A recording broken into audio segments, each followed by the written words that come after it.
Muzzles can help prevent injury in stressful situations.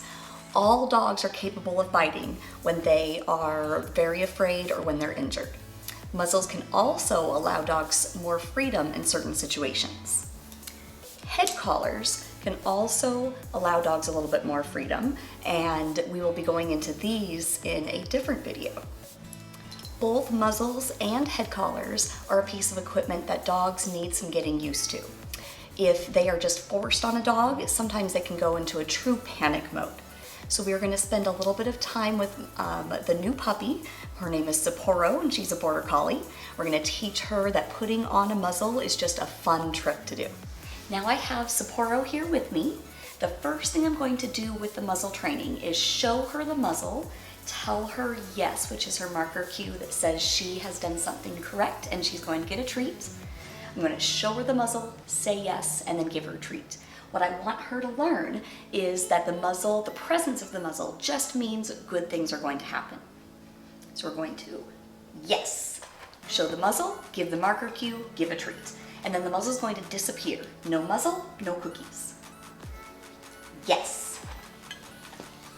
And we're going to do this a few times. Yes. Until I think she's starting to anticipate a treat when that muzzle comes out. Yes. And she certainly does not look worried at all. Yes. Very good. Yes.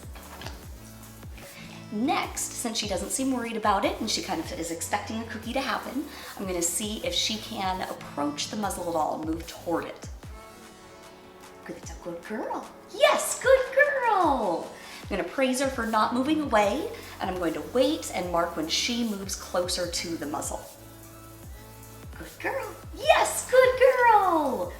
And she already has a history of being able to do a hand touch. Touch, yes. So she kind of already knows the behavior of putting her nose to something. Yes. And that time we got a nose touch right away. At each step, I might take a little bit longer, but I'm going to move through it pretty quickly right now to show you all the steps. So now I'm going to open up the muzzle and then see if she can move toward it a little bit. Good girl, that's good. Yes, good girl, good puppy, very smart. Good girl, yes, good girl.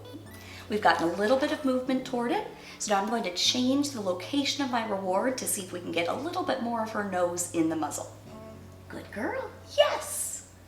So I'm going to reach through this muzzle and let her eat the cookie, yes, out of that muzzle. Then if there's no muzzle, there's no cookies. Muzzle comes back, around, yes, good girl. I'm going to mark that moment that she goes near the muzzle and then give her that cookie. Good girl. Good girl, yes, good girl. Good puppy. Yes. Good girl, good girl. If she's comfortable, yes, I can also start to reward some duration. Good girl, yes, good girl. And that time we got her nose going through the muzzle a little bit more. As she improves upon the duration, I can see if she is willing, yes, to kind of hold the muzzle on her nose on her own. Yes. Yes. Good puppy, good girl. And as you can see, this muzzle is a little bit big for her, and that's to make sure that this is just a very comfortable exercise and just a little trick. Good girl, good girl. Yes, good job. That little bit of motion forward, I'm gonna mark that.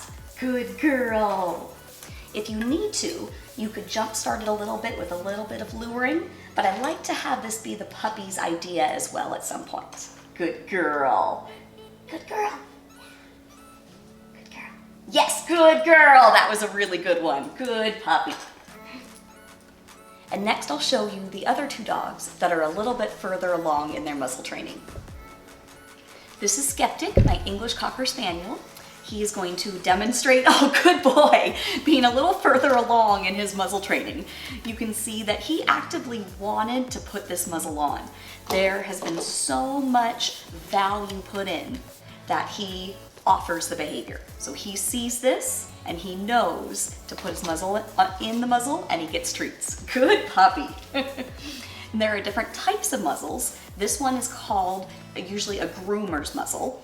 And when it's a size smaller, it means that they can't open their mouth at all. So this muzzle will completely prevent any biting when it's properly fitted. This one is just a little bit too big for him. This one is called a basket muzzle. You can see why it's shaped a little bit more like a basket. It also, of course, goes over the dog's muzzle. This one is one of my favorites because it's a soft rubber, and I'll use this one with my Border Collie Hop sometimes when I want him to be able to play with the other dogs, but not be able to actually, if he gets a little bit upset, I don't want him to actually be able to bite the other dogs. But this muzzle gives him some freedom because it is soft, he can move his mouth around, and he can actually fit a toy in his sized muzzle. So, with the basket muzzle, Skeptic will also demonstrate offering to put his head in. And this one has an added strap that you can hook the collar in to make sure that they cannot slide it over the head. Sometimes without this added strap, they can still pull it off over their nose. Good boy. And then this is another muzzle that I have. Good boy. And it's also a softer mesh one. And it is designed for the dogs to be able to get some treats in it and to be able to drink water, which they can also do in the basket muzzle. Good boy. So with this one, he can open up his mouth still. He has the ability to drink water, to eat treats, and it gives him just a little bit more freedom than a grooming muzzle that would completely close his mouth. Good, good boy. These basket muzzles, good boy, also come in a harder variety if you have a dog who could be a very serious biter. So these soft muzzles I only use when I don't have fear of the dog actually injuring another dog, when I just want a little bit more safety. This is Skeptic when he was a puppy and just learning the muzzle. Note his happy and confident body language.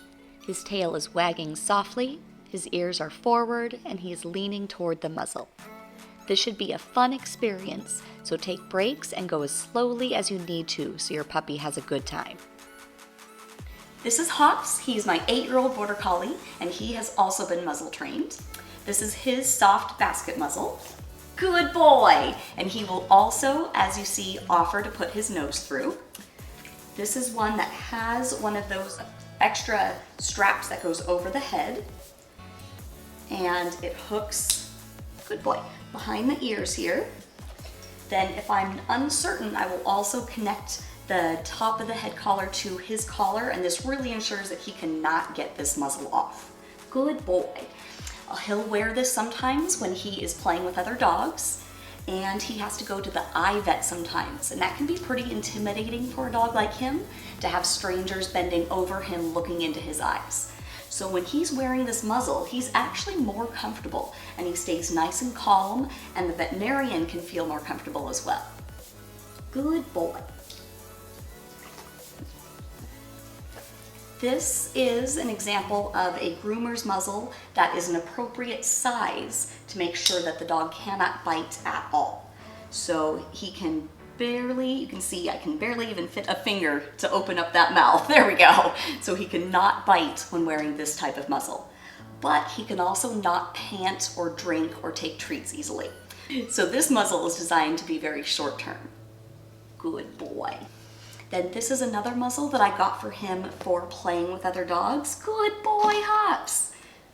This is one that he can drink water while wearing it. He can eat treats, and he's even been able to fit a little tug toy in there and play tug while wearing this muzzle. Good boy, Hops. Good boy. So there are added benefits to teaching your dog to be comfortable wearing a muzzle. Then if they ever need to wear one, they don't freak out. They just know that it's a fun game. Another benefit is sometimes when you travel, if a dog is wearing a muzzle, they can go more places. So Hops here has traveled to Europe, and sometimes in Europe the dogs can ride trains if muzzled, and they can go to more public places when wearing a muzzle. And since he has been muzzle trained and is comfortable, he got to go more places with us. If you're afraid of an actual bite, I recommend you use a harder plastic muzzle or even a metal muzzle, something that's going to be a little bit more secure than this soft rubber muzzle that I use for just a little bit extra security. Have fun training your dog. Take it nice and slow with your muzzle training. Make sure your dog is enjoying themselves and having fun with it and they're not stressed out.